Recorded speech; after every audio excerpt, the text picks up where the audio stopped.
Hello friends, welcome to my YouTube channel.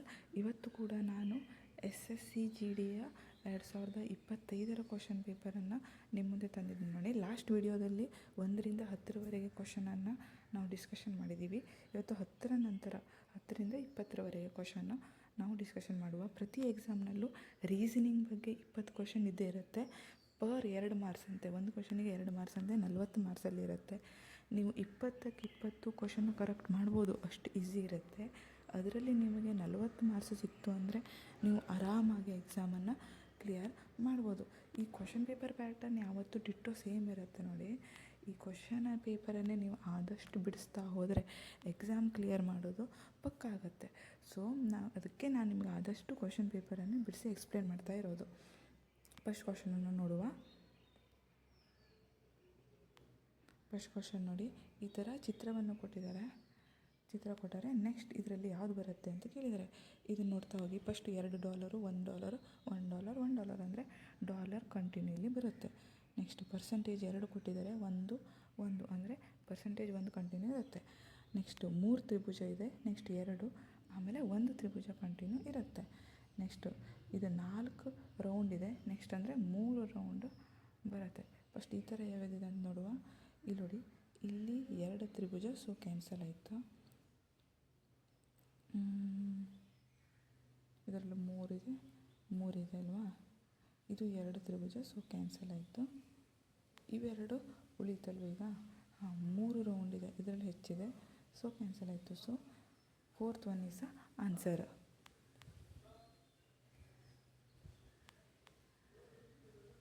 Next ಹೋಗುವ. Based on the same logic ಅಂದರೆ ಈ question ಕನ್ನಡದಲ್ಲಿರುತ್ತಲ್ವ. ನಿಮಗೆ ನಾನು ಇಂಗ್ಲೀಷಲ್ಲಿ ತಂದಿದ್ದೀನಿ, ನಮ್ಮ ಕನ್ನಡ ಸಿಕ್ಕಿಲ್ಲ, ಬಟ್ ನಾನು ನಿಮ್ಮ ಕನ್ನಡದಲ್ಲೇ ಎಕ್ಸ್ಪ್ಲೇನ್ ಮಾಡ್ತೀರಿ. ಇದು ಕ್ವಶನ್ ಏನು ಹೇಳುತ್ತೆ ಅಂದರೆ, ಗ್ಲೂನ್ ಅಂತ ಕೊಟ್ಟಿದ್ದಾರೆ. ಗ್ಲೂನನ್ನು BLUKU ಅಂತ ಬರೆದಿದ್ದಾರೆ. ಅದೇ ರೀತಿ ಬೌಂಡನ್ನು AOAKAT ಅಂತ ಬರೆದಿದ್ದಾರೆ. ಅದೇ ರೀತಿ NICHE ಅನ್ನು ಹೇಗೆ ಬರೀತಾರೆ ಅಂತ ಕೇಳಿದ್ದಾರೆ. ನೋಡಿ, ಇದಕ್ಕೆ ಯಾವ ಥರ ಬರೆದಿದ್ದಾರೆ ಅಂತ ನಾವು ನೋಡಬೇಕು. ಯಾವ ರಿಲೇಷನಲ್ಲಿ CBಗೆ ಹೇಗೆ ರಿಲೇಟ್ ಇದೆಯಪ್ಪ. ಸಿನ ಹಿಂದಿಂದು B ಆಗಿರುತ್ತಲ್ವಾ. ಸಿನ ಹಿಂದೆ B ಆದಮೇಲೆ C ಅಲ್ವಾ. ಅದೇ ರೀತಿ Nಗಿಂತ ಮೊದಲು ಯಾವುದು M ಬರುತ್ತೆ. ಅಂದರೆ N ಇರೋ ಆಪ್ಷನನ್ನು ಕರೆಕ್ಟ್ ಹಾಕಬೇಕು ನಾವು. ಇದೆರಡೇ. ಇದರಲ್ಲಿ ನೋಡಿ, ಆಪ್ಷನ್ ಯಾವಾಗ ಟೈಮ್ ಉಳಿಸೋದು ಹೆಂಗಂತ ನೋಡಬೇಕು. ಆಪ್ಷನ್ ಯಾವ ರೀತಿ ಇದೆ, MII ಎರಡೂ ರೀತಿ ಸೇಮ್ ಇದೆಯಲ್ವಾ. ಒಂದು ಲಾಸ್ಟ್ 2 ಅಷ್ಟೇ ಡಿಫ್ರೆನ್ಸ್ ಇದೆ. ಸೊ ನಾವು ಟೋಟಲಾಗಿ ನೋಡೋಕ್ಕಿಂತ ಲಾಸ್ಟ್ 2ಕ್ಕೆ ಯಾವ್ದು ಬರುತ್ತೆ ಅಂತ ನೋಡಿದ್ರೆ ಉಳಿತಲ್ವ ನಮ್ಮದು. ಇಲ್ಲಿ ನೋಡಿ, ಈಗ U ಬಂದಿದೆ ಅಂದರೆ ಇಲ್ಲಿ ಲಾಸ್ಟ್ ಅಲ್ಫಾಬೆಟ್ E ಅಲ್ವಾ. ಈಗ U ಬರುತ್ತೆ. So 2 is correct answer.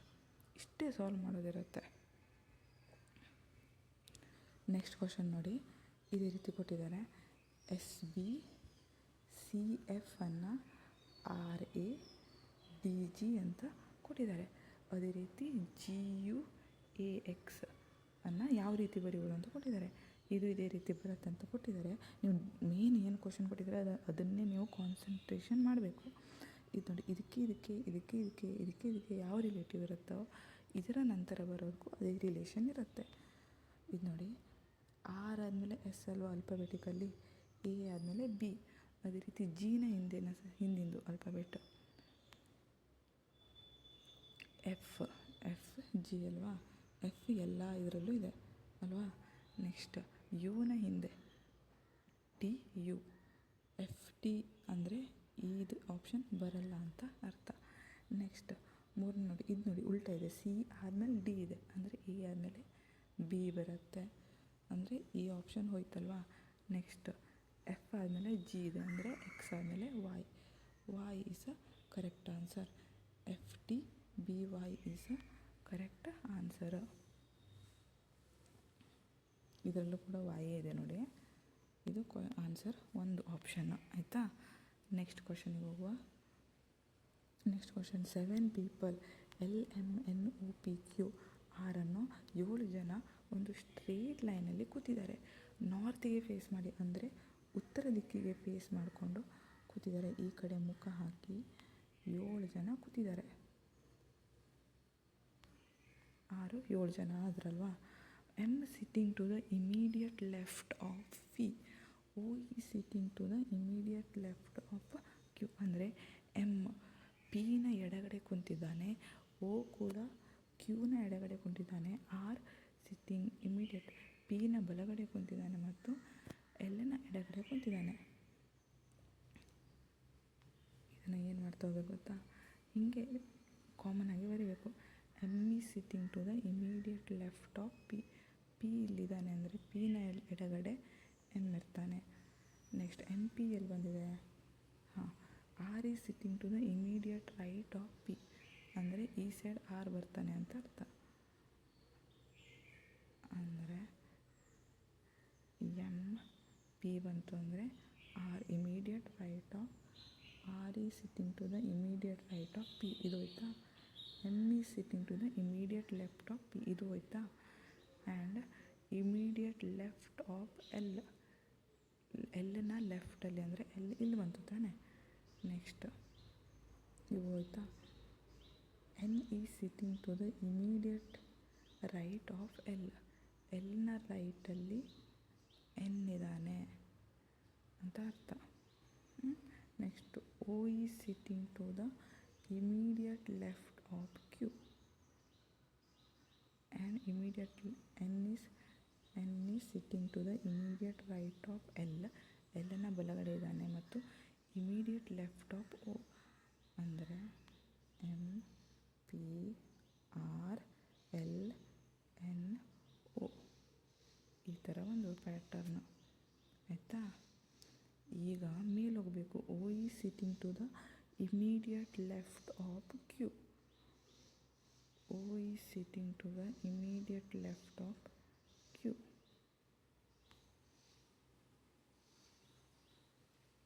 ಅಂದರೆ ಇಲ್ಲಿ ಕ್ಯೂ ಬರ್ತಾನೆ. ಸಾರಿ, ಇಲ್ಲಿ ಒರೆಸ್ಲಿಲ್ಲಾಗಿತ್ತದು. ಇಲ್ಲಿ ಕ್ಯೂ ಬರ್ತಾನೆ. ಅಂದರೆ who is sitting to the second left of N. ಎನ್ನಿನ ಸೆಕೆಂಡ್ ಲೆಫ್ಟಲ್ಲಿ ಆರ್ ಬರ್ತಾನೆ. ಎಡಗಡೆಯಿಂದ ಎರಡನೇ ಪಾರ್ಟಿ ಆರ್ ಆಗಿರ್ತಾನೆ. ಹೌದ್ರಾ. Next question. ಈ ಥರ ಚಿತ್ರ ಕೊಟ್ಟಿದ್ದಾರೆ ನೋಡಿ. ಫೀಮೇಲ್ ಕಾರ್ಡಿಯಾಲಜಿಸ್ಟ್, ಇಂಜಿನಿಯರ್, ಮೂರು ಬರೋದು ಯಾವುದು ಅಂತ ನೋಡಬೇಕು. ನಾವಿಲ್ಲಿ ಯಾವುದು ಆಗಲ್ಲ ಅಂತ ಫಸ್ಟ್ ನೋಡುವ. ಫೀಮೇಲ್ ಕಾರ್ಡಿಯಾಲಜಿಸ್ಟ್ ಇದು, ಮತ್ತೊಂದು ಇಂಜಿನಿಯರ್ ಇದಾಗ್ತದ. ಒಂದು ಫೀಮೇಲ್ ಇದ್ದವರು ಇಂಜಿನಿಯರು ಇದ್ದಾರೆ, ಕಾರ್ಡಿಯಾಲಜಿಸ್ಟು ಇದ್ದಾರೆ, ಎರಡೂ ಇದ್ದಾರಲ್ವ. ಸೊ ಇದಷ್ಟೇ ಬೇರೆ ಆಯಿತು, ಇದು ಬರಲ್ಲ. ಎಲ್ಲ ಫೀಮೇಲ್ ಕಾರ್ಡಿಯಾಲಜಿಸ್ಟ್ ಇಂಜಿನಿಯರ್ ಆಗಿಲ್ಲ, ಒಂದಂತೂ ಬೇರೆ ಇಲ್ಲ. ಸೊ ಒಂದು ಆಪ್ಷನ್ ಕರೆಕ್ಟ್. Next question. ಈ ಕ್ವಶನ್ ಮಾರ್ಕ್ ಇದ್ದಲ್ಲಿ ಏನು ಬರುತ್ತೆ ಅಂತ ಕೇಳಿದ್ದಾರೆ. 4, 6, 10, 18, 34. ಫಸ್ಟ್ ಇವರಲ್ಲಿ ಡಿಫ್ರೆನ್ಸನ್ನು ನೋಡಬೇಕು. 4ರಿಂದ 6ಕ್ಕಿರೋ ಡಿಫ್ರೆನ್ಸು 2, 6ರಿಂದ 10ಕ್ಕಿರೋ ಡಿಫ್ರೆನ್ಸು 6ರಿಂದ 10ಕ್ಕಿರೋ ಡಿಫ್ರೆನ್ಸು 4, ಇಲ್ಲಿಂದ ಇಲ್ಲಿ 8, ಇಲ್ಲಿಂದ ಇಲ್ಲಿ 16. ಅಂದರೆ ಇವರೆಲ್ಲರಿಗೂ ಒಂದು ರಿಲೇಷನ್ ಇರುತ್ತೆ. ಇವರೆಲ್ಲರನ್ನೂ ಒಂದು ಸಲ ನೋಡಿದ್ರೆ ನೀವು ಕರೆಕ್ಟಾಗಿ ಒಂದು ಏನಾದರೂ ಸಂಬಂಧ ಕಂಡು ಬರುತ್ತೆ ನೋಡಿ. ಸರಿ ಮಾಡಿ ನೋಡಿದಾಗ 2ರ ಡಬಲ್ 4, 4 × 2 8, 8 × 2 16 ಅಲ್ವಾ. ಹಾಗೆ 16ಕ್ಕೆ 2ರಿಂದ ಗುಣಿಸಿದ್ದಾರೆ 32. ಸೊ 32ನ್ನು 34ಕ್ಕೆ ಆ್ಯಡ್ ಮಾಡಬೇಕು. 66 ಈಸ್ ಆನ್ಸರ್. ನೋಡಿ, ಈ ಥರ ಕ್ವಶನ್ ಸಾಲ್ವ್ ಮಾಡ್ಬೇಕಾದ್ರೆ ಯಾವತ್ತೂ ಇದನ್ನು ಡಿಫ್ರೆನ್ಸನ್ನು ಕಂಡುಹಿಡಬೇಕು, ವ್ಯತ್ಯಾಸವನ್ನು ಕಂಡುಹಿಡ್ತಾ ಹೋಗಬೇಕು. ಫಸ್ಟಿಂದ ಸೆಕೆಂಡ್ ನಂಬರಿಗೆ, ಸೆಕೆಂಡಿಂದ ಥರ್ಡ್ ನಂಬರಿಗೆ. ಆಯಿತಾ. ನೆಕ್ಸ್ಟ್ ಕ್ವಶನ್ನಿಗೆ ಹೋಗುವ. ಈ ಥರ ಡಯಾಸನ್ನು ಕೊಟ್ಟಿದ್ದಾರೆ. 6 ಮುಖಗಳನ್ನು ಹೊಂದಿದೆ. ಇದು ಅಪೋಸಿಟ್ ಮುಖ. ಈನ ಅಪೋಸಿಟ್ ಮುಖ ಯಾವುದು ಅಂತ ಕೇಳಬೇಕು. ಇದು ಒಂದೇ ಡಯಾಸ್, ಇದು ಎರಡಲ್ಲ. ಒಂದು ಡಯಾಸು. ಇದು ಒಂದು ಸೈಡಿನ 3 ಮುಖ, ಇದು ಮತ್ತೊಂದು ಸೈಡಿನ 3 ಮುಖ. ಗೊತ್ತಾಯ್ತಾ. ಅದರಂತೆ ಈನ ಅಪೋಸಿಟ್ ಯಾವ್ದು ಬರುತ್ತೆ ಅಂದರೆ ಮೇಲೆ ಒಂದು ಕೆಳಗೊಂದು ಇರ್ತಲ್ಲ, ಮೇಲಿದ್ದರೆ ಈ ಮೇಲಿದೆ, ಇದ್ರ ಅಪೋಸಿಟ್ ಕೆಳಗಡೆ ಇರೋದು ಯಾವುದು ಅಂತ ಕೇಳಿದ್ದಾರೆ.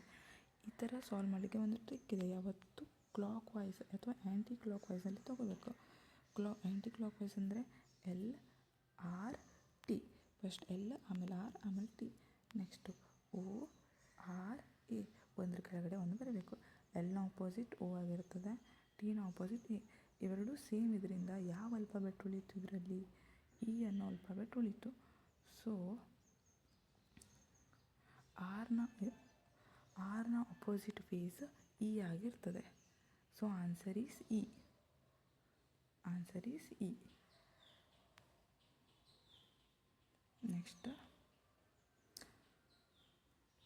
ನೆಕ್ಸ್ಟ್ ಕ್ವಶನ್ ನೋಡಿ. ಇನ್ ಅ ಸರ್ಟೇನ್ ಕೋಡ್ ಲ್ಯಾಂಗ್ವೇಜ್, ಒಂದು ಕೋಡ್ ಲ್ಯಾಂಗ್ವೇಜಲ್ಲಿ BSGN ಅನ್ನು 5, 22, 10, 17 ಅಂತ ಬರೆದಿದ್ದಾರೆ. ಅದೇ ರೀತಿ TAUA ಅನ್ನು ಈ ಥರ ಬರೆದಿದ್ದಾರೆ. ಅಂದರೆ PGDQ ಅನ್ನು ಯಾವ ರೀತಿ ಬರಿಬೋದು ಅಂತ ಕೇಳಿದ್ದಾರೆ. ಫಸ್ಟ್ ನೀವು ಈ ಥರ ಕ್ವಶನ್ ಬಂದಿದೆ ಅಂದ್ಕೊಳ್ಳೆ ಆಲ್ಫಾಬೆಟ್ ಆರ್ಡ್ರನ್ನು ಬರ್ಕೋಬೇಕು. ಯಾವ ರೀತಿ ಅಂದರೆ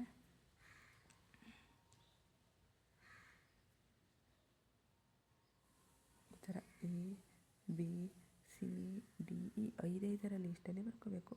GHIJKLMNOPQRSTUVWXY 5 ಆರ್ಡ್ರಲ್ಲಿ ಬರ್ಕೋಬೇಕು. ನೋಡಿ, ಬಿ ಅನ್ನೋದು ಎಷ್ಟನೇದು? 2ನೇದು. 2ಕ್ಕೆ ಎಷ್ಟು ಕೂಡಿಸಿದ್ದಾರೆ? 3 ಕೂಡಿಸಿದಾರಲ್ವಾ, +3. Next S ಎಷ್ಟನೇದು? 5, 10, 15, 16, 17, 18, 19 ಅಂದರೆ +3 22. ಅಂದರೆ ಎಲ್ಲ ಅಲ್ಫಾಬೆಟ್ಟಿಗೂ +3 ಮೂರನ್ನು ಆ್ಯಡ್ ಮಾಡಿ ಯಾವ ಅಲ್ಫಾಬೆಟ್ ಬರುತ್ತೆ ಆ ಅಲ್ಫಾಬೆಟ್ನ ಸಂಖ್ಯೆಯನ್ನು ಬರೆದಿದ್ದಾರೆ. ಯಾವ ಅಲ್ಫಾಬೆಟ್ ಕೊಟ್ಟಿದ್ದಾರಲ್ಲ ಅದರ ಅಂಕೆ ಎಷ್ಟನೇ ಪ್ಲೇಸಲ್ಲಿದೆ ಅದು +3 ಮಾಡಿದ್ದಾರೆ. ಅಂದರೆ ಈ ಕೊಟ್ಟಿರೋದಕ್ಕೆ ಪಿಗೆ ಯಾವ್ದು ಬರುತ್ತೆ? ಪಿಗೆ ನೋಡಿ 5, 10, 15, 16 +3 19 ಆಯಿತಾ. ನೆಕ್ಸ್ಟ್ ಜೆಗೆ 5, 10, 10 +3 13. ಡಿಗೆ 4 +3 9, 4 +3 7. ಕ್ಯೂಗೆ 15, 16, 17, 17 +3 20. ಈ ಥರ +3 ಮಾಡಿದ್ದಾರೆ ನೋಡಿ. ಇದೇ ಪ್ಯಾಟರ್ನಲ್ಲಿ ಬೀಳುತ್ತೆ. +3 ಅಂತ ಇರಲ್ಲ, +2 +1 ಈ ಥರ ಕೊಟ್ಟಿರ್ತಾರೆ. ಗೊತ್ತಾಯ್ತಾ?